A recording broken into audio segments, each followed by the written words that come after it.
Elias Vane was a ghost, Nero was a shadow, and Damien Crowe wore a badge. Together, they ruled and unraveled the blood-soaked empire that turned London streets into a silent war zone. Infiltrating the Crimson Fangs wasn't just about catching criminals. It was about exposing the darkest secret hiding inside the very institution meant to protect the city. This is the true story of deception, power, and the twisted face of justice.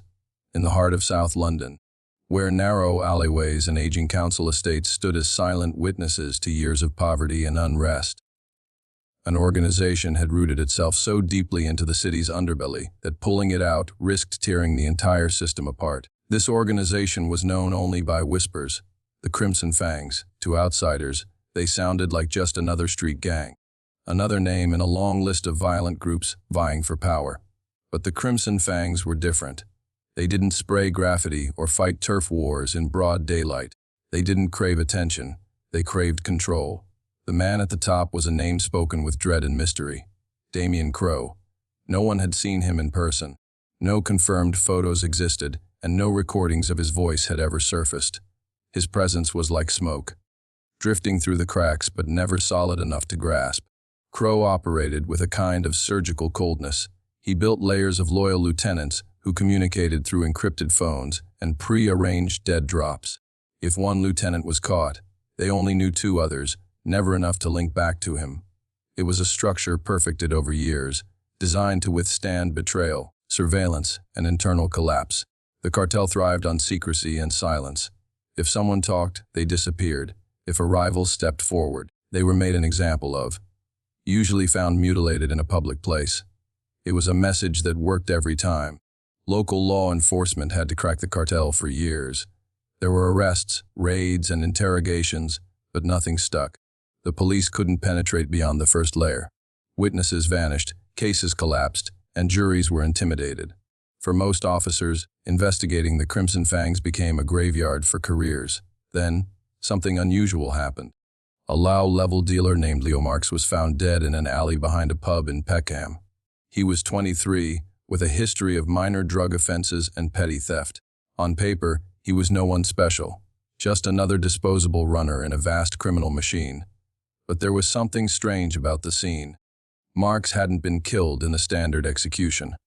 He was stabbed once in the stomach, not shot in the head or left hanging from a bridge like other suspected traitors. And beside him was a sealed envelope, dry despite the rain. It contained a single sheet of paper with 6 words printed in bold black ink. They're inside. He doesn't know.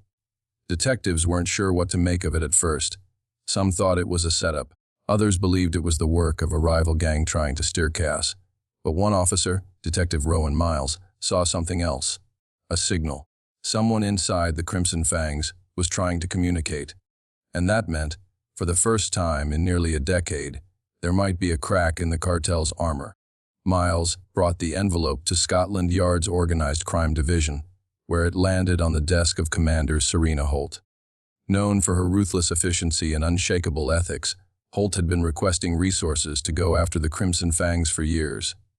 The message gave her leverage. She formed a covert team of analysts, cybercrime experts, undercover operatives, and intelligence officers.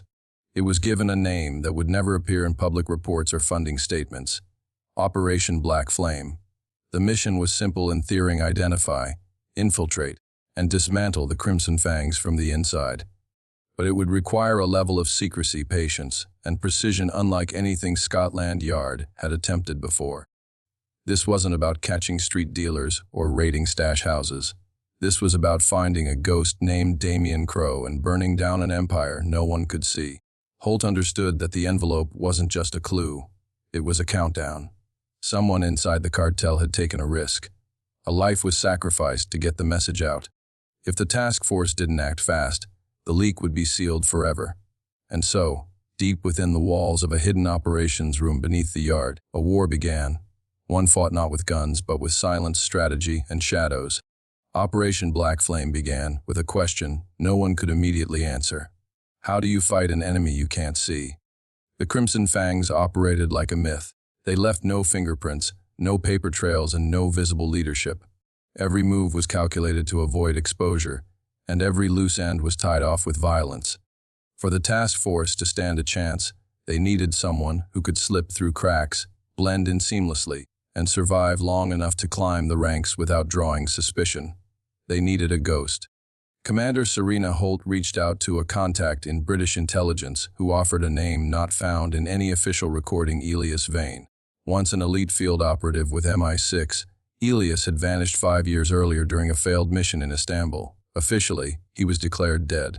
Body unrecovered, presumed lost in a fire that killed 3 agents and a local informant.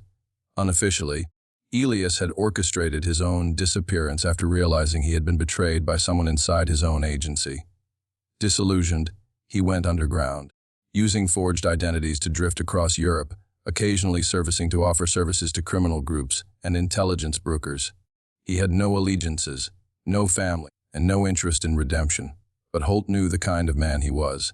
Strategic, unemotional, and nearly impossible to kill. Convincing Elias to work for the task force was not easy.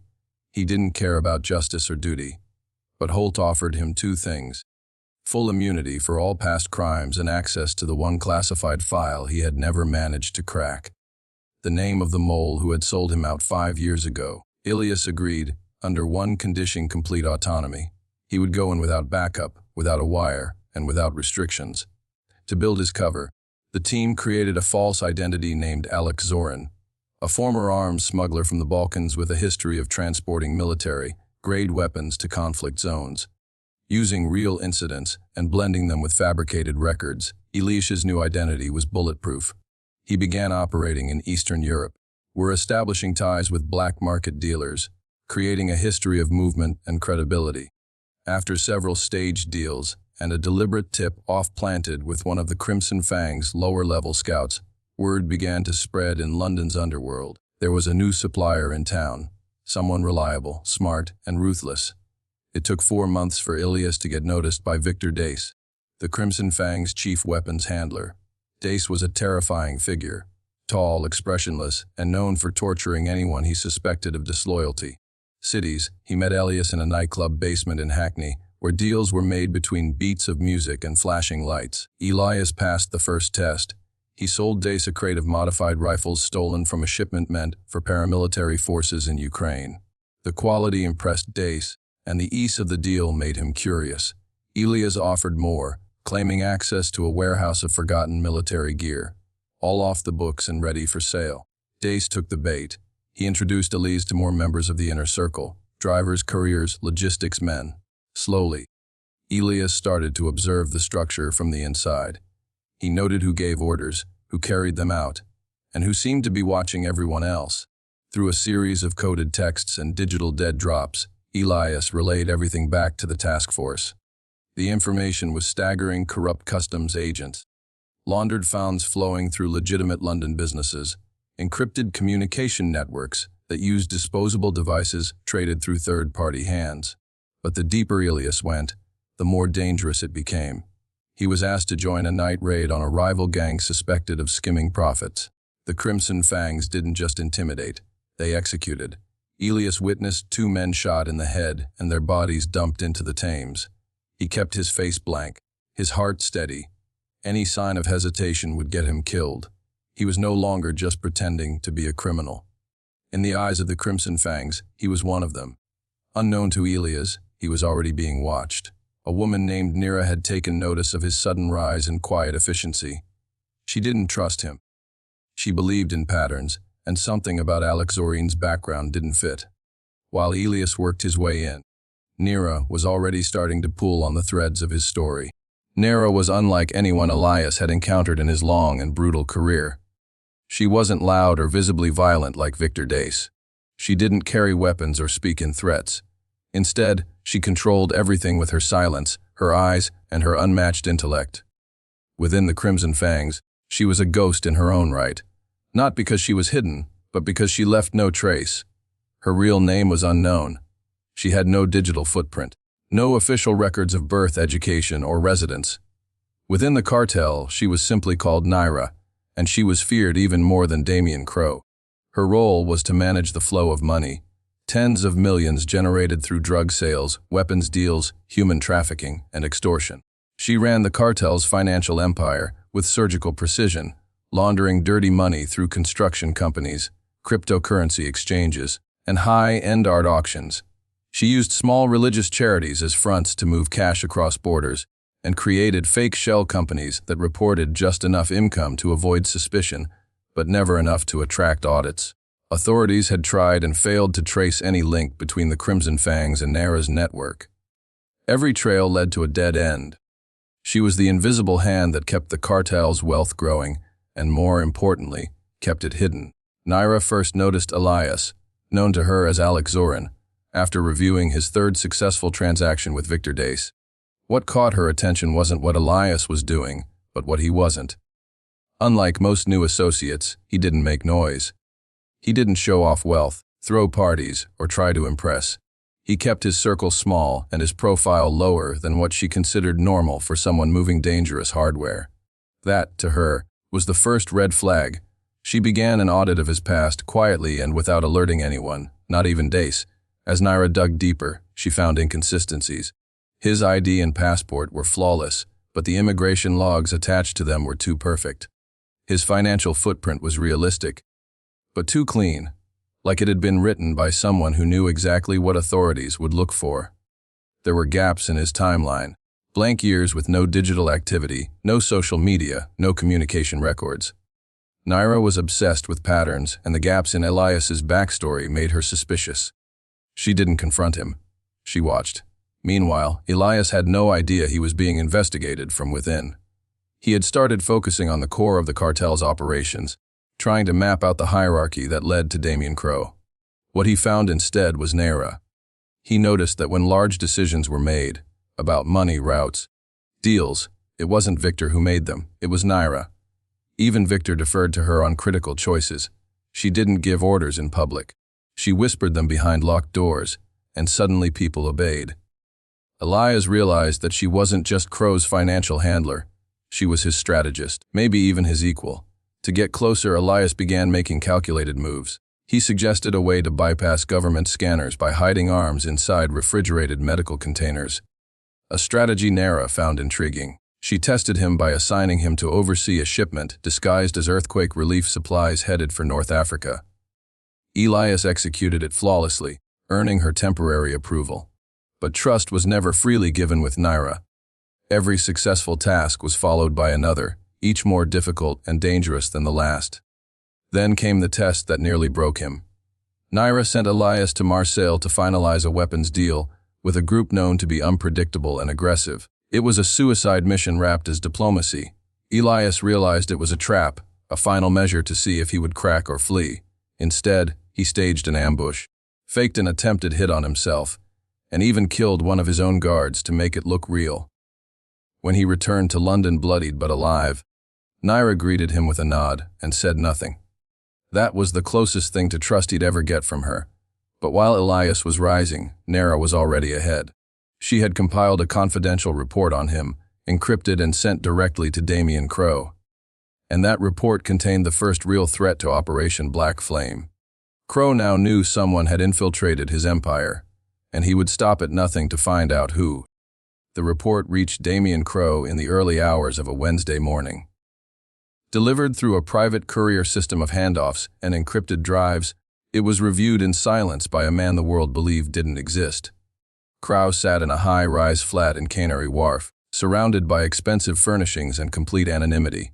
He wasn't in hiding, he was in plain sight. For years, Crowe had orchestrated the Crimson Fangs' rise while wearing a badge of honor, literally. Known publicly as Inspector Neil Harrow, he was one of London's most respected officers, praised for his work in dismantling gangs and leading violent crime investigations. The media loved him. His colleagues trusted him. Politicians posed beside him during press conferences on community safety. No one suspected the truth. Harrow hadn't just infiltrated the criminal world. He had created it. The Crimson Fangs were his invention, a system built out of frustration and a desire for control. Early in his career, Harrow had seen how broken the system was. Corruption thrived. Justice was slow. Criminals were recycled through courts like machines, and nothing changed. So he decided to rewrite the rules. He started by handpicking desperate men from the streets, young, volatile, and loyal to anyone who fed them.